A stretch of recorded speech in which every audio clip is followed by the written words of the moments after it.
Hi, my name's Danny Carroll. Today I'm interviewing Andi Locke Mears, who is the founder of GHK Global.org. Andy and I have been studying the medical findings of the German doctor, Dr. Richard Georg Hummer. I've been studying it for about 9 or 10 years. Andy will tell you how long she's been studying it for, but longer than me.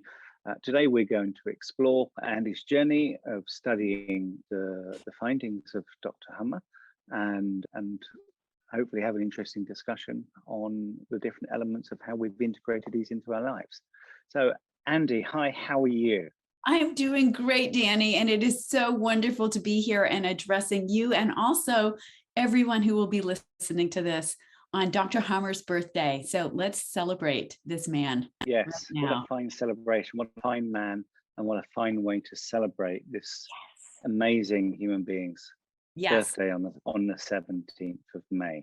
Absolutely. Okay, so Andy, how did you end up finding Dr. Hummer and his extraordinary medical discoveries? Right. What happened? So I'm what's called a traditional naturopath here in the United States. So I'm not a licensed healthcare practitioner. I'm much more of a grassroots herbal nutrition, homeopathy, things like that. I had a wellness center in the state of Maine, very successful one. And I was constantly getting new trainings and learning new things, new modalities to help my clients. And then around 2007, 2008, I started to hear about this thing called GNM, German New Medicine. I had never heard of this before. And yet intuitively, I heard that it's like, okay, there's something to this. So I thought, well, I was working so much right then with my wellness center. I decided to just buy the book. I'll just buy the book. And if I'll read it, if I like it, I'll start to share it with people. Well, so I bought the book, which of course is the chart and the book set. And I don't know about it. So this is just explain what this is behind you, if you can. This is the chart that comes with the book. And the book looks like this. This is the one in English. It's in a number of different languages. And you can see on the inside of it that it has does have lots of pictures. It's got colors, lots of brain type pictures, lots of odd squiggly line pictures. And this is Dr. Hummer's scientific chart, if I'm not mistaken. That is his chart, yes. And the chart is also behind me. It's in book form in here with a bit more information than what we have on the chart. Okay.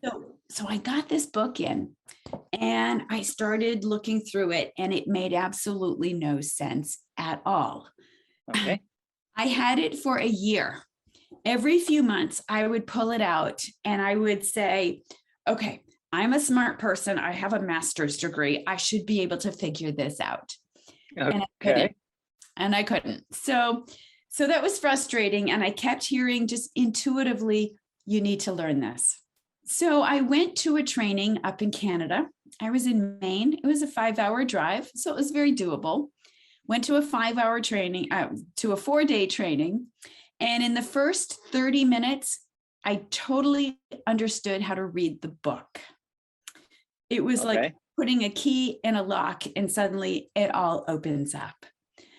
And of course, that weekend totally changed my life as well. I got back home on a Monday night, Tuesday morning, barely understanding this. I'm pulling out the book with my first client and I'm trying to figure out what was going on in their body and why. Because I had to have proof. I don't just believe things because I read them. I absolutely need to see irrefutable proof that something is accurate in order for me to believe it. Me too. Yeah, and I think that's important. A lot of people jump on many bandwagons. I don't believe anything anybody tells me until I have personal experience. That's it. Yes. End of story. Exactly. Well, same with me. I mean, it sounded good, but is it real? Right? Yeah. That was my question. Is this real? So I started using it with my clients and it was amazing how right away I could see their patterns, their two phases. I could see that occurring. And I barely understood this, but I could see that everything they were experiencing was outlined in here. Okay. And then I started, I would talk with them about what's gone on in your life. What was going on when this started 5 years ago? Oh, that's when my mother died. I was their caregiver. And now I've got cancer and yada, yada, yada. So I would start to put the pieces together. And that was proof for me. And it wasn't just that, with every third person or every 10th person, it was true. It was true with all of them. Every time, right? Every time. So I'm like, okay, if for me to deny this, I would be a very stupid person. And I'm not a stupid person. So I have to believe what's right before me, before my eyes, being verified over and over and over and over again. I had no choice but to believe it. So I started using it right that Tuesday morning, continued to use it. About 3 years later, I decided that I needed to just devote my time to working with what we called at that point GNM. So I sold German New Medicine is what it was called. Yeah. I sold my wellness center. I moved and I set up shop online and I started consulting worldwide. That was another interesting, this was 2012 that I started doing virtual conferencing and virtual consultations and things. That was another whole journey on how to do this. That's well ahead of the online consulting curve, right? Well ahead, yes. So when the pandemic came around, I was fine. I was already set up. It was grand. It really was. Yeah. So that's kind of how I started, and I started working, virtually and figuring that out, getting all the things in place for that, and then around 4 years ago, I was feeling kind of isolated. Now, I'd been around the world doing, going to different conferences, GNM conferences around the world, learning, collaborating with people all over the world, which was such a joy to be able to talk with others from different lands, different countries who speak the same language that I do yes, they all spoke English, but they also spoke the language of Dr. Hammer. Okay. And having that as a basis was just fabulous. And so I made friends around the world. Is this the beginning of GHK Global, the organization you've set up? Yes. Okay. So I was feeling kind of isolated at that point. This was about 2017, 2018. And I was feeling like, I'm doing well, business is good, but I'm doing this all by myself. And, that gets isolating after a while, and that gets tiring. I knew people all over the world. So, I'd reach out to them and we would talk, but I wanted a team. I just wanted more community around this here in the United States. So at that point in the US, and even today, it is not well known, despite all the work we've been doing. It's definitely getting out there. But for the most part, the vast majority of people here have never heard of it. We've got our work cut out for it. So in India as well, where I live. So I totally understand.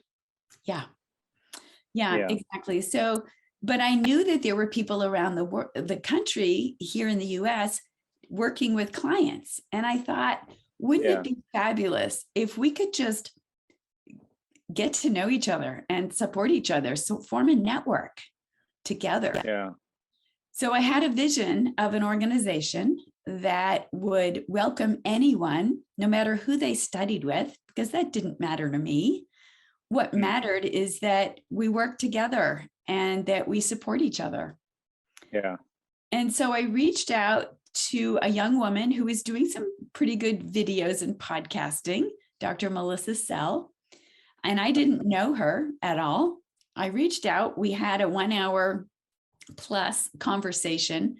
And I'm like, who are you? How did you learn this? And she was a self-study. She taught herself, which Nice. I so admire. She's a chiropractor. Well, we hit it off. We had a fabulous conversation.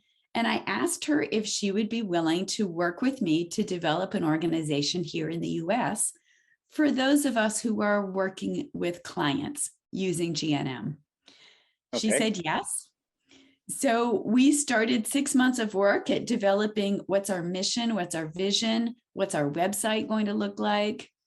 And we launched it, and it was so exciting. It was just 4 years ago right now that we launched it. And we started to immediately get people that were responding. We reached out to the colleagues that we knew of, and they joined our organization. And then pretty soon we had people from outside the United States saying, hey, we want to be part of that too. And we're like, well, it's really just for the US, but okay, what the heck? This is about community. This is about bringing us together for support and networking and all that. So we let in people from, Canada, that's an easy one, Australia as well. And it started to grow. And we decided, well, let's support our mission, which is, I should read our mission to you. Our mission is to inspire and empower our members to elevate the health and wellness of people in their communities with the knowledge of Germanische Heilkunde, German new medicine, Germanic healing knowledge. That's our mission. It's really just to empower all of the people who are involved with this to share this knowledge, because we need to share this knowledge around the world. Yeah, for sure. Absolutely. Yeah. So powerful. It is. It really is. It will change the world. It is changing the world. We can talk about that later, but yeah. So we reached out, people started joining us, and we realized that, let's get the word out even more. Let's do a summit, a virtual summit. So we thought, why not, right? So a bunch of us got together and we designed this summit. We put it out to our networks, and it was great. It was a fabulous experience. And we still have that recording from that very first summit available. And then our numbers began to grow even more. We got more members from across Europe, India, all over, which was fabulous for us. And then we realized, well, the name USA GNM was our name. We realized that we can no longer say we are USA GNM. And it was around... You've outgrown your name. We outgrew our name within a year. Within about 6 months, we literally outgrew our name. So it's like, oh man, we just set up the whole website, all that work, but you know how it goes. Back to the drawing board. Yeah. Back to the drawing board. Exactly. So we came up with several names. We went to GNM Worldwide for a while, but didn't really change the website too much. And then we got larger. We did a second summit the next year, got even larger, bigger reach to us. And then we decided, all right, we really need to get serious about changing our name.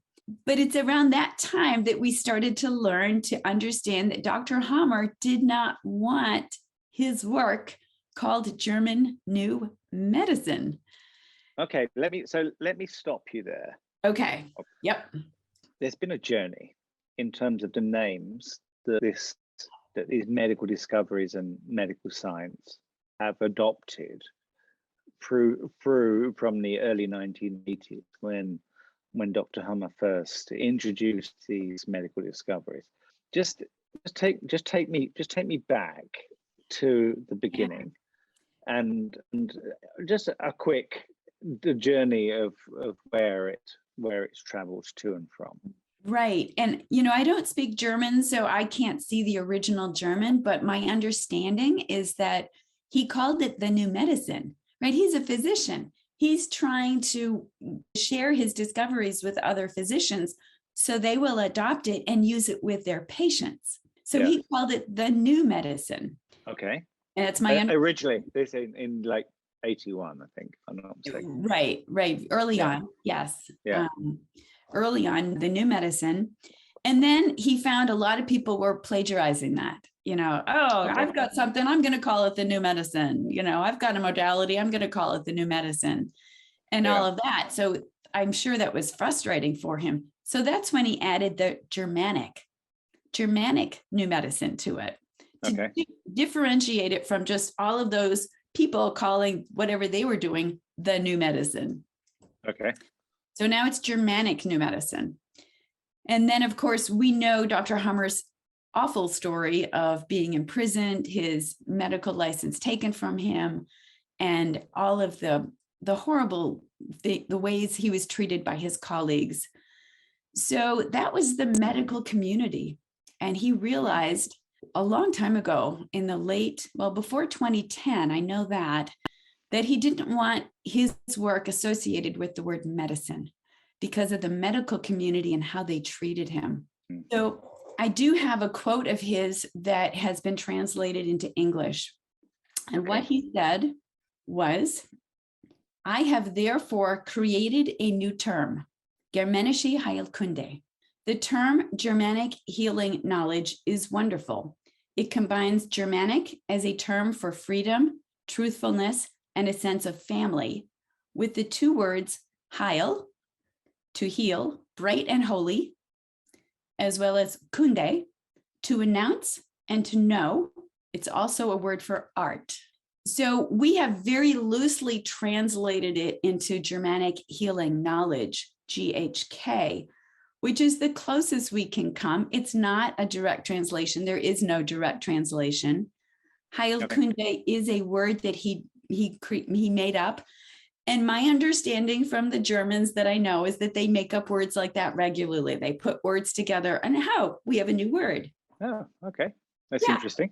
So it's not an unusual thing to do in Germany. So he put Heil and Kunde together and with the Germanic.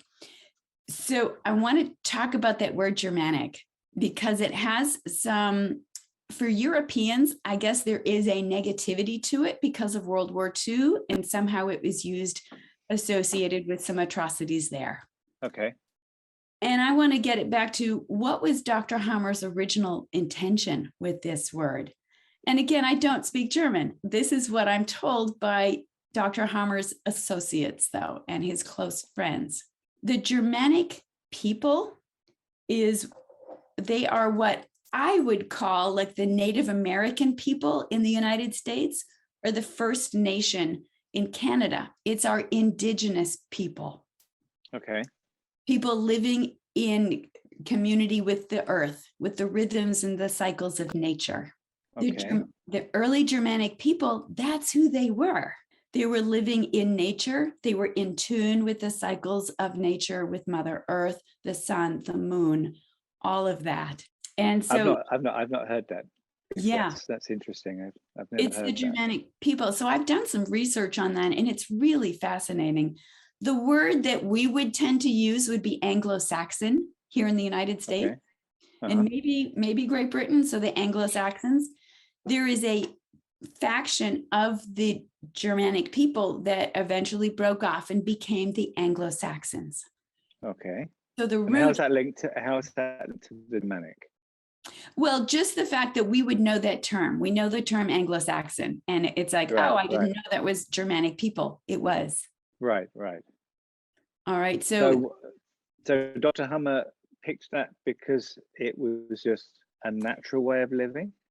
So a natural way of living in tune with the earth, with natural rhythms, part of nature. And that's what Germanische Heilkunde is, right? When we understand our biology and we are in tune with it.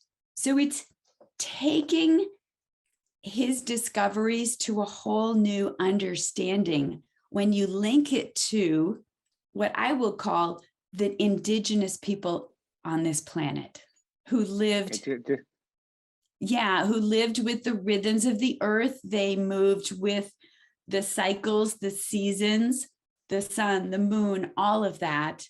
And they worked with nature. They weren't against it. They worked with nature and all the cycles and seasons of the world that are here inherent in Mother Earth. So Dr. Hummer. So how does that knit into what the vision of what you created, GHK Global? How does it, So how are you expressing that in So what we did, when we understood this larger vision of Dr. Hummer's, and we'll get into that in a few minutes, we realized that he didn't want it to be called anything associated with the word medicine because of how he was persecuted by the medical community. He wanted to bring it back to his own youth and where he grew up in Frisia, in part of nature. He grew up in nature, and he was very much attuned with the cycles of nature. This was in him in his childhood. And I'm not as eloquent as many of his, German friends who have told this to me, but doing the best I can. So it was, for him, it was keep going, Andy. For him, I understand it was bringing it full cycle to what he knew as a child of understanding, the plants, the seasons, the animals, the earth. And it was bringing it around back to that, because that's what this is. This is inherent in us, in all animals, in all plants. His discoveries just bring it all full circle. So expand, you mentioned Dr. Hummer's vision. Right. Just so that expand on it then, because now I've been studying this for the best parts of a decade, and I'm not familiar with this vision, right? So yes. Now you got to deliver, right? Because now I'm fascinated. All right, I will do that, Danny. Come on, Andy, let's do it. And then this is really the journey we went on with our name change to GHK Global. It's like, okay, we are starting to understand this greater vision. So that brings me back. Let's go back to Constellations. Let's go to Constellations for a minute, and then I'll cycle back to that. Okay. All right. So we know, right, those of us watching this, hopefully are understanding the 2 phases, the 5 biological laws, all of the amazing information Dr. Hummer discovered that helps us with our physical bodies, right? And amazing. That's certainly the work you've done in your book, working with people with terminal diseases and helping them to, hey, let's switch this up and let's get through this. Let's finish this. Absolutely. So then we look at what Dr. Hummer called constellations. Okay. And the constellations are, so when he finished mapping out the whole brain, right? This beautiful chart behind me, he mapped that out. It's all the physical stuff going on. He turned his attention to looking at, what's going on in what we would call mental illness. He worked earlier in his career, he worked with some mental health patients. And he was always curious about that. So he started to look at, maybe we can discover what the cause is of depression and narcissism and sociopaths and things like that. So he did that. He mapped it all out. What he discovered was that when we have a conflict shock, it impacts in one area in our brain. We're now conflict active. But then we have another conflict shock, and it will switch from the first hemisphere where the first one landed, and it will switch to the other one. So let's say I'm a right-handed female. My first conflict will be on the left side. The relay will be on the left side of my brain, the one that's impacted. My second one then, that area closes, and my second one then jumps over to the other side. So now I have 2 brain hemispheres that are conflict active, but they have a vibration that is different from the other. Normally, when we're going about our normal day, our hemispheres are in sync, right? There's information flowing between them. We're going about our day wonderfully, but then we have a conflict shock and then another conflict shock. And now they're vibrating out of sync with each other. Okay. He identified about 25 to 30 different ways that our 2 hemispheres are out of sync with each other. They take on all the different flavors that you can think of that we call mental illness. So Andy, just give me some examples of these mental conditions and just explain them to me. Sure, absolutely. So let's start with something, look at dementia, right? Because we have dementia all over the world. That's a big one. Yeah, it's a big one. And does it just happen naturally as we get older? Well, no, because if that were true, then it's caused by heavy metals and water and stuff, isn't it? Heavy metals, and it's not. Yeah. So when we look at something like dementia, we're looking at a Hummer focus that's in the brainstem, in the kidney collecting tubules, in both hemispheres. Okay. So the kidney collecting tubules, such an important program: existence, abandonment, refugee, fish out of water conflict, such an important one. When we have two conflict active relays in each hemisphere, right? You get the first one, then the second one switches to the other hemisphere. Now we have a condition where we are mentally confused. It's hard for us to focus. It's hard for us to think clearly. We might have like a vacant look to us. What would cause these, Andy? Just explain. Sure. In real life, give me some real life. examples. So we've got a 70-year-old woman whose husband, she's been happily married for 50 years. Her husband drops dead. Okay. And now she's experiencing a kidney collecting tubule program. She feels abandoned. How will I get by? She's retaining a little bit of water, but she might not realize that. You know, she's conflict active with the kidney collecting tubule program. And now her family says, oh, we want you to come and live near us. She's been in her community for 40 years, right? But now the family wants to take her, bring her close to us. You can live with us and we'll get you a nice room in an assisted living facility, or even just some sort of retirement community. And she doesn't really want to go. She wants to stay with her friends and within the community that she's known all her life, you know, all of her adult life. But they come and they take her and they pull her up, they bring her up, put her in a facility somewhere or community. And there's her second abandonment existence conflict. I've lost my friends. I've lost my community. That impacts on the other side. Now she's conflict active with two. And now they're going to start to see a change in her. There's a mental confusion. She's can't, you know, she's trying to think of a word and she just can't get it out. You know, they're going to see things like that it's like, okay, something's going on with mom here. She's just, you know, she's starting to go downhill. And eventually, if she stays conflict active with these, then she will be diagnosed with dementia. Now, if she also had another brainstem constellation, and it could be before we move on, can you solve that problem?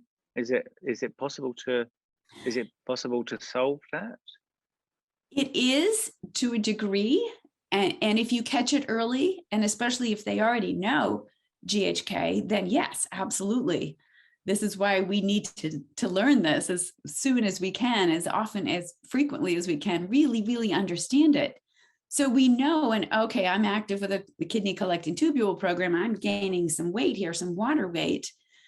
And then we know, oh, now I've got another one, a second one that's impacted. And now you start to see, you're trying to find the word and you just can't, you know, you get a confusion to you. You're trying to find the word to say something and you can't. And people will notice that. It's like, ooh, what's going on with her or him?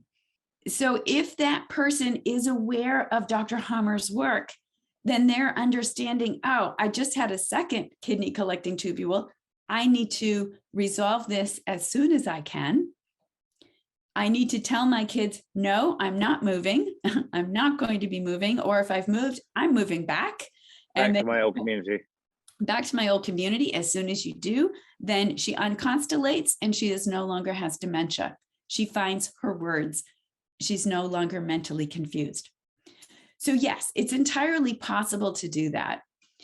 Now, if someone's had this for a number of years and their life is very narrow, they're living in a home and so on and so forth, then the chances of them reversing that are much less. They probably can't because they don't have enough mental capacity to make changes. Yeah. But catching it early, yes. And I have worked with people who have done that. Yes. It is not that difficult if you get it early. Yeah. So Andy, give me an example of another mental condition that Dr. Hummer identified and what causes it. I would say one that is very, very, very common now, especially the past 2 years, is anxiety. Okay. People are anxious, right? I don't want to get sick and die, or don't get near me, you're not vaccinated, or you don't have a mask on. All of that we've gone through for 2 years now. So Dr. Hummer realized that is the frontal lobe constellation, which means it's the pharyngeal ducts and the thyroid ducts that are in the frontal lobe. Okay. And it's a combination of frontal fear, which means something's coming, something's going to happen. I'm going to get sick and die. And powerless. There's nothing I can do. Okay. So you see a skyscraper starting to crumble right ahead of you, and you're like, oh my gosh, this is going to kill me. And there's nothing I can do about it. It immediately sets up it starts the two relays in the front, like I said, pharyngeal ducts and thyroid ducts. And that will look like anxiety. That's really common right now. And how do you resolve that problem? Well, again, it's about understanding what just happened. And once you're out of danger, then you unconstellate, because it's no longer frontal fear. It's no longer facing you. You're no longer walking into it. So if you can get yourself walking into a danger. Right, exactly. But this is when we do to ourselves so much, because we're anticipating. When we anticipate and we start to feel, oh God, I don't know what's going to happen, and we turn it on. We turn that on ourselves. We don't live in the present. We live in the future, worrying about it. That's the anxiety, frontal lobe constellation.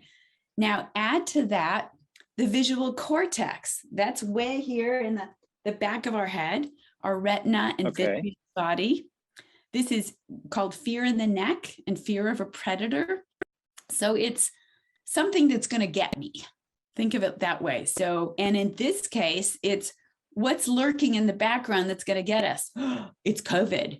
It's the COVID that's going to get us. So that's lurking in the background. And so now we're paranoid. We might have anxiety and paranoia. And that is going on a lot now as well. And how do we resolve that one? Well, it's with anything. If you understand this material, then you understand, okay, I'm paranoid, I'm constellated. What can I do to downgrade this and feel better about this situation? And it's taking action. It's taking practical action. If I'm afraid, well, most of us are not afraid of catching a COVID virus, but if you were, then educating yourself on how there is no virus and that I am going to be fine, and starting to understand that, now you're downgrading it. All right, I can see how something else might be true here. And you keep going until it's like, okay, I'm fine. I don't believe that's going to happen. Then you unconstellate and that behavior goes away. One thing that has always fascinated me, and I've had a lot of interest and I've studied a lot on, basically, is autism in children. Okay. Now, the common belief is that autism in children is largely caused by poisons in vaccinations. Right. There seems to be a strong link to the vaccination process. Right. Yeah. And it's commonly believed that it is the arsenic and all of those things obviously are not good to be putting inside a child. So what is your understanding of that? Yeah, so I'm not going to discount that, because I do know people that as soon as they had, a vaccine, there were symptoms right away. So when I see that, we always rule out what was the experience like for the child. Were they held down? Were they hurt? And how many DHSs occurred right in that moment and that with that vaccination. So there's that. There's the chemicals, the nerve agents that are in the vaccine itself, or drug or whatever it is that's put into them, that can be damaging. So I'm not discounting that either. And yet we've got lots of people who have autism that don't have any sort of trauma or seem to have any issues with vaccines. People that are what we would call here in the US, they're on the spectrum. ADD, Asperger's, autism, and a huge spectrum in between that had no correlation with a vaccine. So what did Dr. Hummer say on these issues? So Dr. Hummer discovered that the two DHSs associated with that, the two conflict shocks, would be scare, fright on the left hemisphere and territorial anger on the right. Fear and anger. There's some circumstance where there's fear and anger. That could be being held down to be vaccinated. I don't want this. You're scared and you're angry, but there's nothing you can do. You're powerless about it. And that can be, that's what he calls the autism.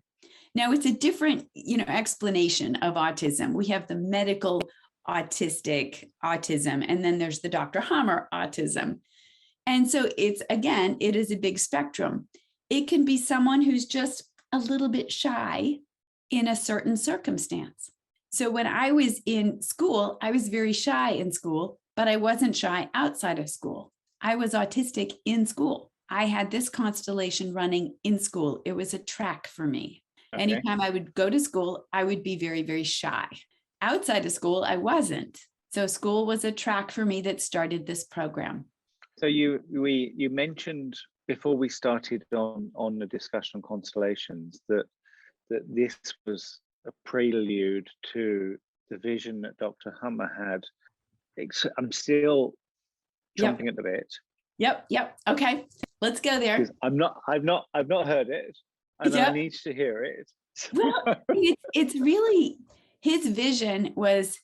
He looked, once he discovered the constellations, he looked at societies around us and realized we are not healthy. We have highly, highly constellated societies. And I've studied that for the past 4 or 5 years here in the United States. And I can say that is, without any shadow of a doubt, that is absolutely accurate. When we see highly constellated behavior like we do now, not just in the US, but almost everywhere in the developed world, people have a lot of constellations running. So our brains are out of whack. We are no longer living in with the rhythms of the earth in more of a natural environment. We live in the US, at least, very hectic lifestyles. We're not super connected with other people. We're on our phones all the time. Our children are on their phones all the time. They're forgetting how to play even. So what is the vision? Sorry? What was Dr. Hummer's vision for? His vision was for us to start living again not like indigenous people did. We can't go back to caveman days or living in, a teepee or something, but it's about understanding the constellations and raising children in an environment where they do not have as much opportunity to constellate, which means living in smaller communities that are safer, that don't have the sex, the violence, and the discord that they have now. Our educational system is not working. We have highly constellated children because of our educational system even. So it's really changing the root of our society, changing it in a fairly big way so that we can live in smaller communities, in smaller groups, more just getting outside in nature, being part of nature, incorporating that more into our lives, and allowing if a woman wants to get pregnant, she can. If she wants to go to college, she can. It's not like we're forcing anyone to do something they don't want to do, but it is about raising our children in a very different way. And so I see this starting to happen already in the United States. There is a movement about kind of getting back to the land. It's been happening for 40, 50 years now. We have people, communities that are homeschooling as groups. They come together, they share food. The kids are learning from the community that they are building. So I'm seeing that already, that it's for a lot of the people who are just into nature, into let's do gardens, let's have animals, let's ride horses, let's raise our kids differently. These kids not on their devices. They're not on their phones at age 5. These are kids that are outside playing in the mud, playing in the river. It's just, it's the way we used to be. The way I grew up. Yeah, exactly. Exactly.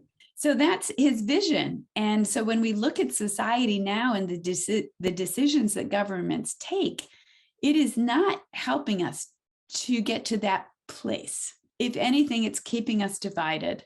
It's creating discord. That's not helpful. That is what needs to change on a global scale. Now, I don't have answers on how we're going to do that. Yeah, it's interesting though, even after, a lot of those elements you mentioned, I think you're seeing post the pandemic, right? Homeschooling has gone. We had no choice, right? Because there were no schools, so people started homeschooling, and people started. They had no choice to start that process, and then when they've seen the benefits of it, they've continued with it, right? And so we see this pandemic as a stepping stone in that people got off the rat race, right? They stayed home. They stayed home with their kids, their families. And how many people have said, wow, it's the best thing that happened to me?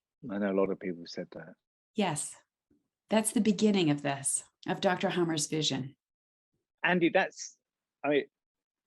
it's absolutely fascinating the way you've described Dr. Hummer's vision of how a civilization would function better than it does today, and it's almost ironic that the elements of the pandemic are sort of forcing that to happen, whether it's by forcing people to stay at home or homeschooling their children. It's put huge drive into all of those areas. But where do you see the future going, and what can we do in order to? We both experienced Dr. Hummer's medical discoveries, and they are extraordinary. Yes. The majority of people have not. Right. Where do you see things going that will give more people the opportunity to experience the magic of what Dr. Hummer discovered? And it's so important to experience the magic. So, that's truly what amazing, right? Right. Life-changing it doesn't even come close to saying it, to explaining it, but it is life-changing. So, I think the most important thing is that we need to get this knowledge out to as many people as we can, as soon as we can. And people are either going to want this knowledge or not. And there are plenty who do not, but there are plenty who do. Sure. I always tell my students, we are gardeners. We are planting those seeds. You don't know when they're going to sprout, and we still plant them anyway. So I know that I am trying to, in both my own school, have a virtual school, the Bio HealthWorks Institute, and I teach all over the world. I have students from all over in my classes, in my courses. What's important to understand about this Dr. Hummer's knowledge is that you can't learn it from a website. You can't learn it from a book. You can't learn it from a video. I agree. You just can't. There's too much to it. It is not just knowledge. It is an entirely paradigm shift of who you are. And you can't change who you are from reading a book or a website or watching a video. So it takes dialogue and exploration. I'm with my students every single week. I do a live teleconference every week to answer their questions, and we talk. That's number one. That's important. You have to be able to have community around this. What was Dr. Hummer's vision? That we all have small communities that we live in, that we're part of, that we're an integrated part of. So I'm always trying to create that community. My GHK Global group is creating that community. My students have that in a community. And I think that's a starting point. The next thing I'm going to say is learn the constellations, because that's where you learn why you think, feel, act, and do the way you do on an individual basis. Until we have that piece, we're only getting half of what Dr. Hammer said, of what he discovered. Right. Yeah. So I'm in the process of designing the first ever type of psychoses constellation course. And it's an amazing amount of work, but it's fabulous. And I'm synthesizing the work of about 7 different teachers into one course. And the most important teacher is Dr. Hammer's successor, the appointed successor, who is Helmut Pilhar.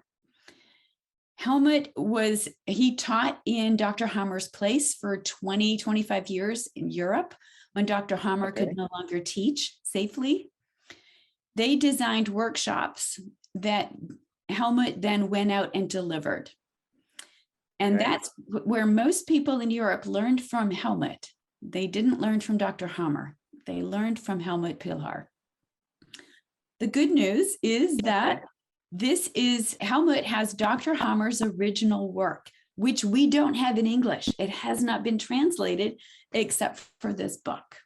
Helmut has his original work that's translated into his workshops. I collaborate with Helmut and I work with all of his information in all of my courses as well. So this is the source. This truly is the original source that we have of Dr. Hammer's original material. And that's what I gear all of my programs on. It's not anything I was taught in I'll call it the GNM world, but it is in the GHK world. All right. So yeah. When you embrace Dr. Hammer's full vision, it is GHK. It is not GNM. So that's what I've done, because I believe. So when do these courses, have you started teaching these courses already, or are they? I teach many courses online. Yep, AndiLockeMears.com is my website. The Constellations Psychoses is not ready yet, but you can sign up for it for the mailing list. So when we launch it, you'll get word of when it starts. Where can I sign up? Is the question. Yes, go to my website, AndiLockeMears.com. Okay. And where on the website is it? You can go up to services and then go to Psychoses Constellations. And there's a mailing list on there, I believe, that you can sign up for. There's also my main mailing list. It will be announced there as well. And that's the bottom of every page. You can sign up for that on any website, any web page in my website. When is the Constellations course expected to be available for study? I mean, I'm serious here, right? I'm serious, and I'd like to be one of your first students. Yeah, it will be sometime later this year. That's all I can say. Yeah. As soon as I can get it ready, I will. Is it the type of material that could ever be, for example, translated into a book that might be released at some point, or is that? That's definitely a possibility. Yes, at some point. That's a year or so away, but yes. That would be awesome. It'd be fabulous, especially if I have an accomplished writer helping me, you know. And I think I'll look around and see if I can find somebody who can help you with that. How about that? You're on, Danny. You're on. Yeah. I would like to get access to those courses. I would like to be one of your students, if I may. That sounds amazing. And Constellations is an area that I've studied the information available, but it's very thin, right? So there's very little in English, and yeah, some of it's older, and we've got his new updated information that is not in English yet, except through one source, and that is Helmut Pilhar. Yeah. So it's amazing. Watch this space. Yes. So the first thing I need to do is get onto your mailing list. Yes.